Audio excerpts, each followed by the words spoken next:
어제 한겨레가요, 이 남욱 변호사가 검찰에 이런 진술을 했다라고 보도를 했습니다.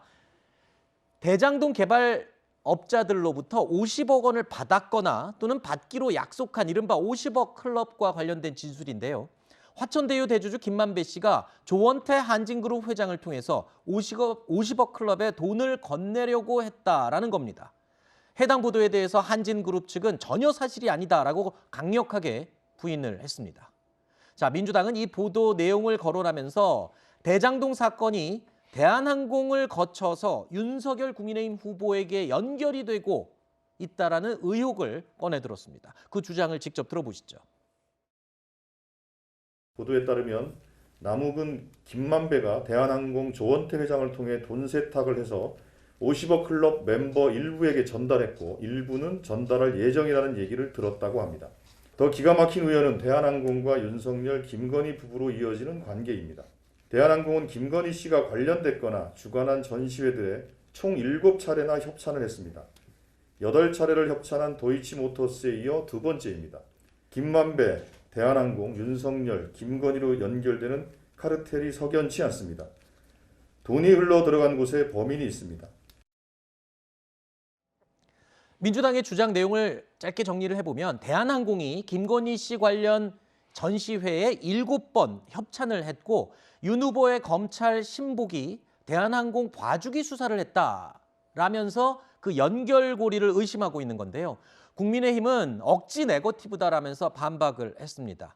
자, 김만배 씨가 대한항공과 윤석열, 김건희 부부로 이어지는 연결고리가 있는 그런 카르텔이다 주장을 하고 있는데, 자, 대장동 의혹이라고 한다면 뭐 이재명 게이트냐 윤석열 게이트냐, 지금 막판에 갈수록 민주당 측에서 이재명 후보 측에서는 윤석열 게이트 쪽으로 지금 적극 공세를 펼치고 있는 거잖아요. 근거가 뭡니까? 아까 그러니까 말씀하신 그 카르텔. 그러니까 녹취록에 윤석열 후보의 이름이 언급됐다는 건 아마 많은 분들이 아실 거예요. 네. 김만배 씨가 윤석열 후보 내가 가진 카드면 죽는다 이렇게 얘기를 했다는 거 아닙니까?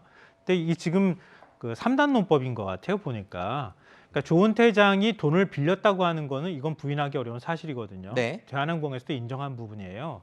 근데 빌렸다가 갚았을 뿐이지 그걸 우리가 뭐 마치 돈이 자금이 들어가서 그걸 자금 세탁을 하는 그런 역할을 한 것은 아니다. 이렇게 부인하고 있는 게 이게 정확한 내용일 것 같고요.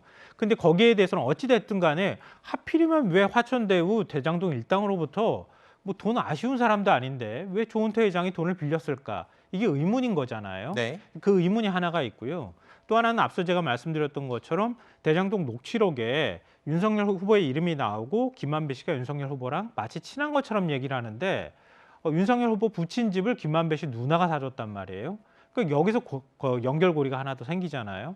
그리고 지금 또 하나 얘기하는 게 코바나 콘텐츠에서 전시회를 할 때 왜 하필이면 대한항공에서 그렇게 많은 협찬을 하거나 후원을 했을까?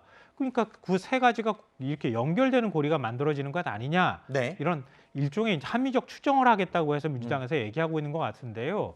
근데 어디까지인지 사실 대장동 의혹은 네. 사실은 정확하게 뭐라고 말하기가 굉장히 쉽지는 않은 것 같아요. 제가 볼 때는. 그러니까 검찰 수사를 통해서 네. 확인이 돼야 될 부분이라고 생각합니다. 알겠습니다. 저는 개인적으로 그 합리적 추론이라고 말씀하셨는데 이게 이번 그 최근에 나왔던 여러 가지 소위 녹취록에 나오는 여러 가지 대화들을 유심히 보면 양 당이 네. 우리 쪽에 유리한 건 진실이고 네. 저쪽에 유리한 건 거짓이다라고 얘기를 하는데요. 네. 근데 그런 면에서 지금 어제 민주당이 이 대한항공과 그 전시회 협찬을 통해서 윤석열과 관계가 있다라고 하는 건 사실은 너무 나간 얘기입니다. 그런 부분들은 그러니까 녹취록에 나와 있는 얘기들을 기초로 공세를 펼치는 건 좋지만 여기서 더 나아가서 중간에 상상력을 하나 집어넣고 이것 때문에 윤석열과 김건희 게이트다라고 주장하는 건 사실 지금 좀 과한 주장이 아닌가 개인적인 생각이 좀 듭니다. 네. 네, 뭐 자, 어느 쪽도 사실은 상상력을 발동하면 그건 잘못됐다고 저도 생각하는데요. 한번 거꾸로 생각을 해보세요. 대장동 녹취록과 관련해서 이재명 후보가 민주당이 얼마나 많은 공격을 받았습니까? 그렇잖아요. 그동안에 6개월 전에 의혹이 제기되고 난 다음에 제가 볼 때는 한 5개월 반은 민주당이 공격당하고 이재명 네. 후보가 대장동 몸통이라고 하는 인식이 만들어진 거예요. 네. 그러니까 민주당 입장에서는 새로운 녹취 내용이 등장하고 새로운 사실이 나온다고 하면 그 부분에 대해서 적극적으로 해명하거나 얘기를 할 수가 있는 거죠. 네. 그러니까 오히려 피해자로 말하면 이재명 후보가 훨씬 더 피해자가 되는 거죠. 알겠습니다.